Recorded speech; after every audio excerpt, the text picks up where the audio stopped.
Bonjour à tous, bienvenue dans cette vidéo. Dans cette vidéo, je vais vous montrer l'avancement du projet sur la gestion de budget.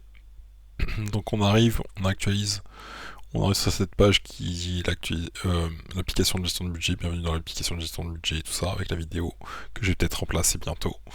Donc les catégories maintenant, c'est toujours pareil. On remplit la catégorie, l'année, le mois, le budget au début du mois, l'icône et voilà. Donc après ça ressemble à ça. Bon, il faudra que j'améliore un petit peu le front de ça parce que c'est pas très joli, je trouve.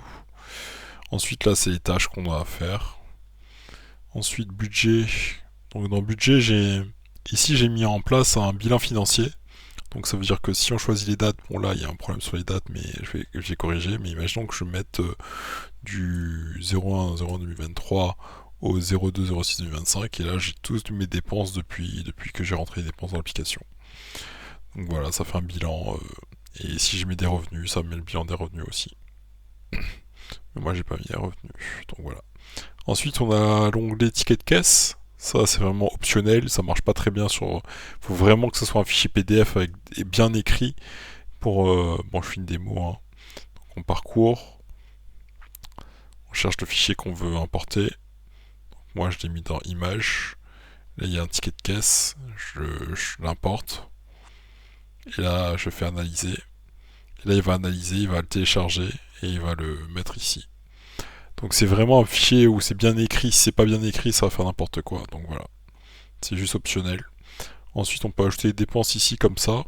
J'ai refait un peu la modale avec description, montant, c'est un montant entier qu'on peut entrer, pas un montant en décimal. On peut ajouter plusieurs lignes et après on fait enregistrer pour sauvegarder. Bon là, je vois que quand j'ajoute plusieurs lignes, bah, le bouton enregistrer il se cache, donc il faut que je mette un scroll sur la modale. Donc il va falloir que je fasse ça. Ensuite, on a ajouté un revenu, c'est pareil, on ajoute un revenu, mais j'ai pas mis plusieurs revenus, donc je faudrait que je rajoute ça aussi. Les catégories, donc on peut ouvrir plusieurs modèles en même temps, donc voilà. Ensuite, on peut cacher le tableau et cacher les graphiques. Les tableaux, ça ressemble à ça avec les. Là, on peut supprimer. On peut filtrer aussi. Donc, par exemple, si je mets loyer, description loyer, ou là, je peux mettre que loyer. Ça va mettre que loyer. Là, je mets 746 pour le montant. Voilà, ça met le montant.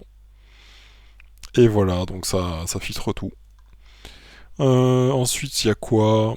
Dépenses par mois, ça ressemble à ça, avec les exports que j'ai déjà présentés dans les présentes vidéos. Prédiction, c'est la moyenne, et sur le mois prochain, je vois combien je vais dépenser. Ensuite, on a quoi? On a l'agenda qui est en local storage, donc on peut rajouter des petites informations sur les agendas.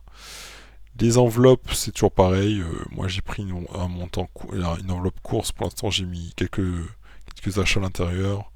Resto, pareil. Bon, c'est indépendant. Ça, c'est indépendant des dépenses. Si vous voulez rentrer des dépenses, il faudra rentrer les dépenses à la fois sur les enveloppes et à la fois sur les dépenses normales.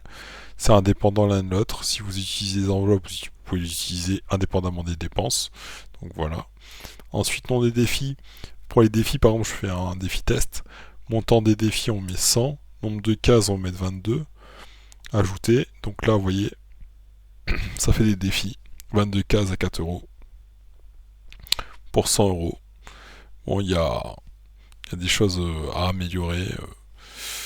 22, 22 cases à 4 euros, donc ça fait 22 x 4, ça fait 2 x 4, 8. Ça fait 88, mais pas 100. Je sais pas pourquoi ça n'a pas bien calculé, mais je vais supprimer.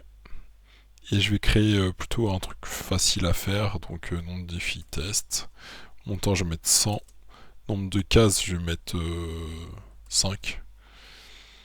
Voilà. Donc là, c'est mieux. Donc on a 5 cases à 20 euros. 1, 2, 3, 4, 5. Voilà. Donc on peut sélectionner la case, ou la sélectionner ou la décocher. Donc voilà, comme ça. On peut faire ça, ça, ça, ça. Et là, on peut dire, voilà, et ça reste dans le. Ça, par contre, c'est le local storage. J'ai pas encore mis en persistance. Donc là, en fait, on peut dire, ah bah tiens, j'ai économisé 20 euros, donc je coche 20 euros. Et puis voilà, on peut créer autant de défis qu'on veut. Donc voilà, on peut supprimer les défis une fois qu'on a terminé. Et puis voilà. Merci à tous de votre attention, à très bientôt pour les projets pour tous. Ciao, ciao, à très bientôt.